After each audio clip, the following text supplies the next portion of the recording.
Hello everyone. आज agriculture biology में हमने जो चैप्टर नंबर 10 स्टार्ट किया था उसमें हमने अब तक पढ़ा केंचुए की बाह्य संरचना के बारे में। इसके बाद में हमने उसकी आंतरिक संरचना के बारे में पढ़ा। आंतरिक संरचना में हमने उसके तंत्रों के बारे में पढ़ना स्टार्ट किया था। हमने उसका श्वसन तंत्र पढ़ा, रुधिर परिसंचरण तंत्र पढ़ा। अब हम उसका तंत्रिका तंत्र यानी नर्वस सिस्टम के बारे में पढ़ेंगे। हमने कहा था श्वसन तंत्र कम विकसित होता है, यानी कि श्वसन अंग नहीं पाए जाते थे। रुधिर परिसंचरण तंत्र सुविकसित प्रकार का था। ऐसे ही तंत्रिका तंत्र भी पूरी तरीके से सुविकसित प्रकार का इसमें होता है। ठीक है, इसका जो तंत्रिका तंत्र है वो 3 भागों में बटा हुआ होता है। केंद्रीय तंत्रिका तंत्र, परिधीय तंत्रिका तंत्र और अनुकंपी तंत्रिका तंत्र। इन 3 भागों से मिलकर उसका तंत्रिका तंत्र बना हुआ होता है। तंत्रिका तंत्र को इंग्लिश में बोलते हैं नर्वस सिस्टम। आज हम अर्थवर्म का नर्वस सिस्टम पढ़ेंगे। पहले उसका डायग्राम देखेंगे। कुछ इस तरह का केंचुए के अंदर नर्वस सिस्टम पाया जाता है। हमने कहा केंचुए में 3 भागों में बटा हुआ होता है उसका नर्वस सिस्टम। केंद्रीय तंत्रिका तंत्र, परिधीय तंत्रिका तंत्र और अनुकंपी तंत्रिका तंत्र। इसका जो केंद्रीय तंत्रिका तंत्र है वो 2 भागों से मिलकर बना होता है, तंत्रिका वलय और तंत्रिका रज्जु से। ये जो बीच में हमको वलय दिखाई दे रही है इसे हम कहते हैं तंत्रिका वलय।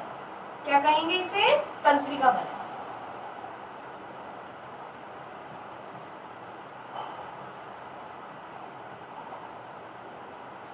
और ये जो हमको संरचना दिखाई दे रही है लंबी, इसे हम कहते हैं तंत्रिका रज्जु।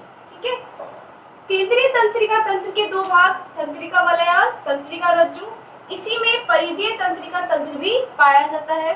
परिधीय तंत्रिका तंत्र के 4 भाग होते हैं, अधिग्रसनी गुच्छिकाएं, परिग्रसनी संयोजक, अधोग्रसनी गुच्छिकाएं और खंडीय गुच्छिकाएं। देखिए, जो तंत्रिका तंत्र है वो तृतीय खंड से प्रारंभ होता है। कौन से खंड से प्रारंभ होगा? केंचुए के प्रथम तीसरे खंड से प्रारंभ होगा, यानी कि अग्र जो भाग के तीसरा खंड है, तृतीय खंड जो है उस खंड से उसका तंत्रिका तंत्र शुरू होगा। ठीक है, सबसे पहले हमको जो ये संरचना दिखाई दे रही है फूली हुई, ये संरचना होती है अधिग्रसनी गुच्छिका। क्या कहलाती है? अधिग्रसनी गुच्छिका, जो कि तीसरे और चौथे खंड में होती है। उसके बाद होती है परिग्रसनी संयोजक। जो ये नलिका रूपी संरचना हमको दिखाई दे रही है इसे कहते हैं परिग्रसनी संयोजक। उसके बाद परिग्रसनी संयोजक के नीचे अधोग्रसनी गुच्छिका पाई जाती है, यानी कि परिग्रसनी संयोजक जो है वो अधिग्रसनी गुच्छिका और अधोग्रसनी गुच्छिका को जोड़ने का कार्य करती है। संयोजक यानी क्या करेगी? जोड़ने का कार्य करेगी। इसके बाद इसमें ये जो हमको लंबवत जो जा रही है ये क्या कहलाती है? तंत्रिका रज्जु। इसके भी भाग होते हैं। इसमें खंडीय, ये जो फूली हुई संरचना है इसे हम कहेंगे खंडीय गुच्छक। क्या कहेंगे? खंडीय गुच्छक। इन तंत्रिका रज्जुओं से या तंत्रिका वलय से तंत्रिकाएं निकलती हैं जिन्हें हम क्या कहते हैं? पार्श्व तंत्रिकाएं। क्या कहेंगे? पार्श्व तंत्रिकाएं। तंत्रिका तंत्र है, क्या कार्य करेगा? संवेदनाओं को ग्रहण करने का कार्य करेगा और और क्या करेगा? जिससे कि केंचुआ अपनी प्रतिक्रिया प्रकट कर पाता है। ठीक है, तो ये तंत्रिका तंत्र के इन भागों की सहायता से सारी संवेदनाएं केंचुए तक पहुंचती हैं तंत्रिकाओं के माध्यम से, और जो केंचुआ है वो उसके प्रति प्रतिक्रिया प्रदर्शित करता है। अब हम एक एक का वर्णन पढ़ लेते हैं। कौन कौन से मतलब इसके भागों में एक एक का वर्णन हम पढ़ेंगे। हमने डायग्राम देख लिया है, शुरू के खंडों में उपस्थित होता है और तंत्रिका रज्जु यहाँ से प्रारंभ होकर चौथे खंड से प्रारंभ होकर अंतिम खंड तक पाई जाती है। ठीक है, एक बार इसको उतार लेंगे फिर आगे से पढ़ेंगे।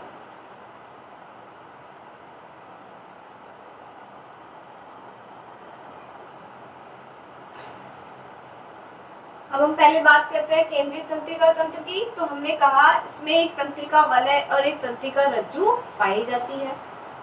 तंत्रिका वलय तीसरे व चौथे खंड में स्थित होती है तथा एक जोड़ी अधिग्रसनी, एक जोड़ी अधोग्रसनी व एक जोड़ी परिग्रसनी संयोजक पाए जाते हैं। तंत्रिका रज्जु चौथे खंड से अंतिम खंड तक पाई जाती है तथा प्रत्येक खंड में फूलकर खंडीय गुच्छिका बनाती है। हमने अभी चित्र में दर्शाई थी खंडीय गुच्छिका।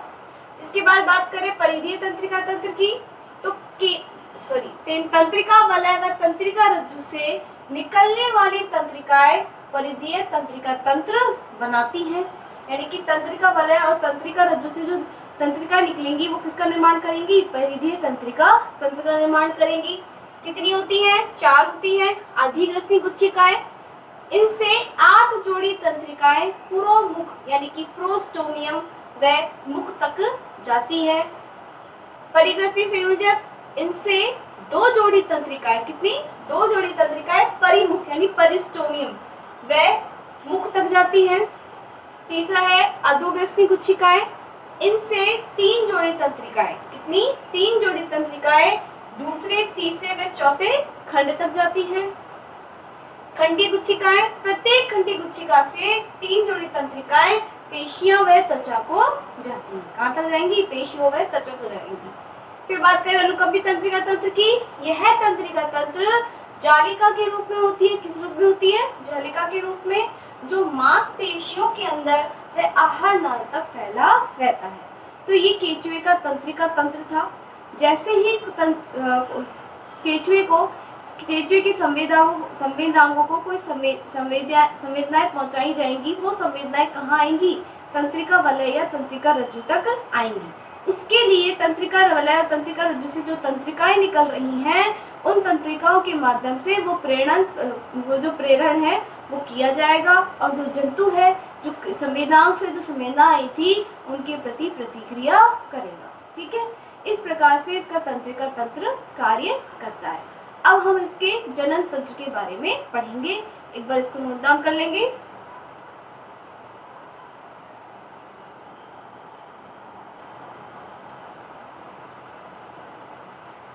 अब हम बात करेंगे केंचुए के जनन तंत्र के बारे में, यानी रिप्रोडक्टिव सिस्टम के बारे में। जनन तंत्र के बारे में अगर हम बात करें तो केंचुआ जो होता है एक उभयलिंगी प्राणी है, यानी द्विलिंगी, यानी कि इसमें दोनों ही जनन अंग पाए जाते हैं। नर जनन अंग भी पाए जाएंगे और मादा जनन अंग भी इसमें पाया जाता है।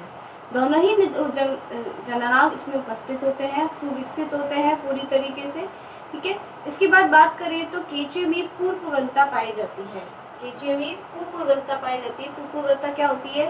यानी इसका तात्पर्य यह है कि केंचुए का जो नर जननांग है वो पहले परिपक्व होता है और मादा जननांग जो है जो उसके बाद में परिपक्व होता है। इस प्रकार से इसमें कुपूर्वता पाई जाती है।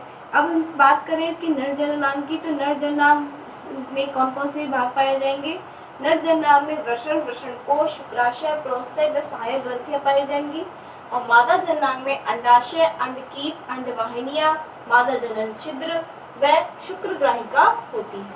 ठीक है, दोनों ही जननांग इसमें पूरी तरीके से उपस्थित होंगे। इनमें मैथुन की क्रिया होगी। मैथुन की क्रिया के फलस्वरूप इसमें क्या होगा? निषेचन होगा। इसमें स्वयं निषेचन नहीं होता, इसमें परानिषेचन होता है। यानी कि एक ही केंचुए में अब सतह जनन की प्रक्रिया नहीं हो सकती। जनन की प्रक्रिया के लिए इसमें दो केंचुओं की आवश्यकता होती है और दोनों केंचुओं के मिलने से ही इसमें जनन की प्रक्रिया होगी। ठीक है, अब हम इसका डायग्राम पढ़ेंगे। एक बार इसको देख लेंगे क्या क्या लिखा है हमने बोर्ड पे। केंचुआ एक द्विलिंगी अथवा उभयलिंगी जंतु है। इंग्लिश में बोलते हैं हर्माफ्रोडाइट, अर्थात इसमें नर व मादा दोनों जननांग पाए जाते हैं। इसमें लैंगिक जनन होता है।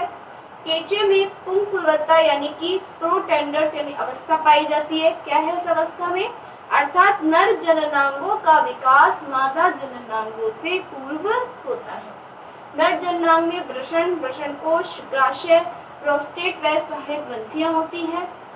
मादा जननांग में अंडाशय, अंडकीप, अंडवाहिनी, मादा जनन छिद्र एवं शुक्रग्राहिका होती है। केंचुए में निषेचन शरीर से बाहर कोकून में होता है। कोकून का जो निर्माण है वो पन्याणिका द्वारा होता है। हमने केंचुए की जब संरचना पढ़ी थी, बाह्य संरचना, जो हमने पन्याणिका का कार्य बताया था कि वो कोकून का निर्माण करता है। ठीक है, एक बार इसको नोट डाउन करेंगे, फिर हम इसका डायग्राम पढ़ेंगे।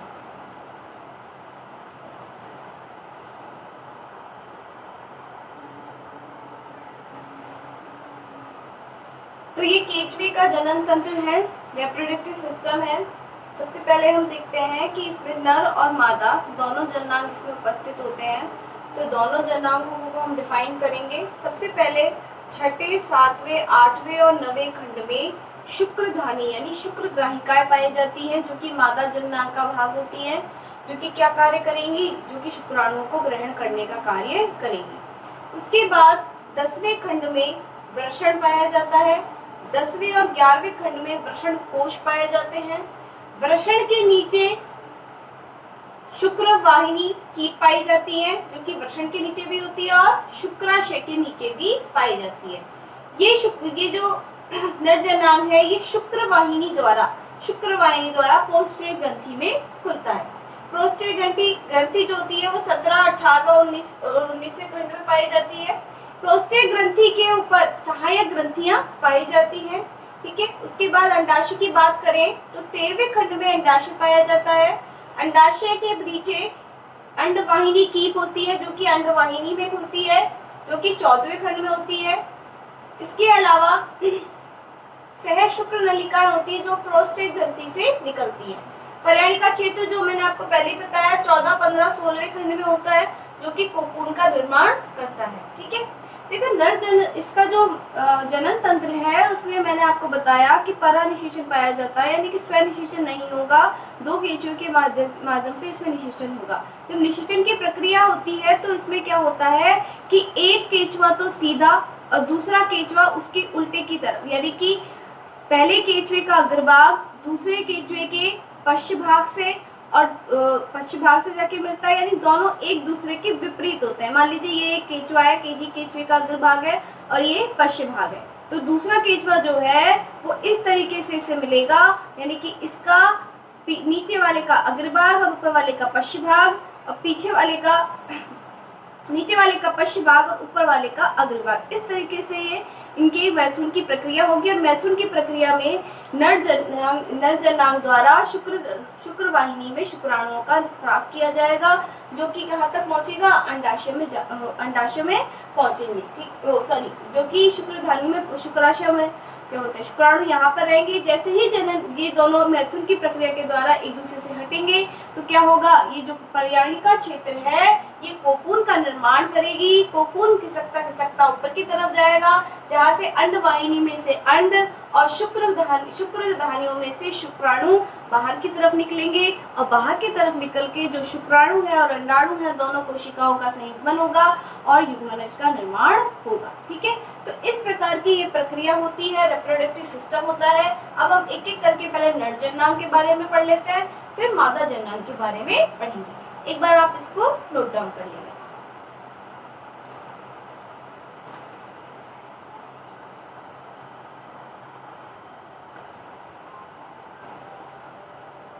नर प्रजनन तंत्र, इसमें पहले पाए जाते हैं वृषण को इंग्लिश में बोलते हैं टेस्टिस। इसमें 2 जोड़ी सफेद रंग के वृषण होते हैं। कितने होते हैं, 2 जोड़ी सफेद रंग के। ये 10वें व 11वें खंड के अधर तल पर तंत्रिका रज्जु के पार्श्व में स्थित होते हैं। कहाँ स्थित होते हैं, कौन से खंड में, 10वें और 11वें खंड में। प्रत्येक वृषण उंगली के समान 4 से 8 प्रवेदों को बना होता है। हमने डायग्राम में भी इसको शो किया था, प्रवेदों को। फिर बात करें शुक्राशय की, शुक्राशय को इंग्लिश में बोलते हैं सेमिनल वेसल्स। इसमें 2 जोड़ी शुक्राशय होते हैं, जिसमें से एक जोड़ी 11वें खंड में तथा एक जोड़ी 12वें खंड के वृषण कोश में स्थित होते हैं। इसमें शुक्राणुओं का परिपक्वन होता है। परिपक्वन मतलब शुक्राणु बनने के बाद जब इसमें आते हैं तब उनका पूरी तरीके से परिपक्व हो जाते हैं, तभी उन्हें बाहर निकाला जाता है। वृषण कोश यानी टेस्टिक सैक, इसमें 2 जोड़ी वृषण कोश होते हैं। इनमें से एक जोड़ी 10वें खंड में तथा दूसरा 11वें खंड में स्थित होता है।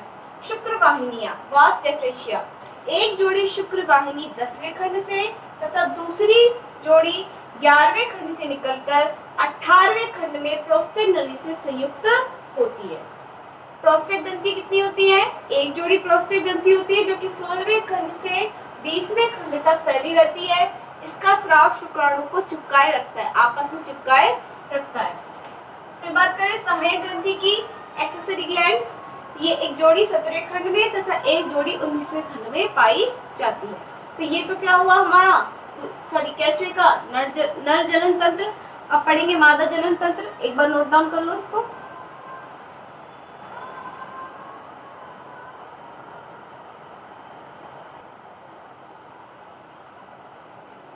मादा जनन तंत्र में अंडाशय यानी ओवेरी पाया जाता है। इसमें एक जोड़ी अंडाशय 13वें खंड में पाए जाते हैं। प्रत्येक अंडाशय में 8 से 12 प्रवर्त होते हैं। जैसे कि वृषण में प्रवर्त पाए जा रहे थे, उसी प्रकार अंडाशय में भी प्रवर्त पाए जाते हैं। फिर बात करते हैं अंडवाहिनी की जिसे कहते हैं ओविडक्ट। इसमें एक जोड़ी अंडवाहिनी पाई जाती है। दोनों अंडवाहिनियां 14वें खंड में तंत्रिका रज्जु के नीचे परस्पर संयुक्त होकर मादा जनन छिद्र द्वारा बाहर खुलती हैं। शुक्रग्राहिकाएं, इनमें 4 जोड़ी शुक्रग्राहिका होती हैं। शुक्रग्राहिका छिद्रों द्वारा बाहर खुलते हैं। ये छिद्र कहाँ होते हैं? 5वें छठे खंड, छठे 7वें खंड, 7वें 8वें और 8वें 9वें खंड के बीच में स्थित होते हैं। इसमें मैथुन से प्राप्त शुक्राणु का संग्रह किया जाता है। अब बात करते हैं मैथुन क्रिया की। तो जो मैथुन क्रिया होती है 2 केंचुओं के मध्य होगी। 2 केंचुए कुछ इस तरह अपनी अधर सतह से एक दूसरे से मिलते हैं कि दोनों के अग्र सिरे एक दूसरे के विपरीत होते हैं। जैसे ही क्या होगा, फिर एक केंचुए के शुक्रग्राहिका में दूसरा केंचुआ अपने शुक्राणु को छोड़ता है और वो पहला जो ग्रहण करने वाला है वो भी दूसरे केंचुए की शुक्रग्राहिका में शुक्राणुओं को छोड़ देता है। छोड़ने के बाद दोनों एक दूसरे से अलग हो जाते हैं। अलग होने के बाद जो केंचुए का पर्याणिका क्षेत्र है, जिसको क्लाइटेरियम में हम कहते हैं, वो कोकून का निर्माण करता है, जेलेटिन पदार्थ स्रावित करता है। वो जेलेटिन पदार्थ हवा के संपर्क में आने पर क्या होता है, थोड़ा कठोर हो जाता है। कठोर होने के बाद केंचुआ उसको किसी अटकन की सहायता से बाहर की तरफ खींचने लगता है। जैसे ही वो कोकून पर्याणिका क्षेत्र से आगे की ओर बाहर निकलने की कोशिश करता है, तो उस कोकून के साथ साथ मादा छिद्र में से अंडकोशिका और क्या बोलते हैं शुक्रवाहिका में से शुक्राणु बाहर निकलते हैं। और वो बाहर निकलकर केंचुआ खुद पीछे की ओर खिसकता जाता है और उस कोकून को बाहर निकालता जाता है। जैसे ही वो कोकून बाहर निकलेगा, बाहर निकल के मादा कोशिका यानी मादा अंड कोशिका और नर की शुक्राणु कोशिका दोनों आपस में मिलेंगी और उससे आगे के केंचुए का जन्म होगा। इस प्रकार से जो केंचुआ है उसमें रिप्रोडक्शन की प्रक्रिया होती है, यानी कि इसका जो रिप्रोडक्टिव सिस्टम है वो हमने पूरी अच्छी तरीके से पढ़ा और हमने देखा कि किस तरीके से इसमें रिप्रोडक्शन होता है। ठीक है, आगे का एक और सिस्टम है,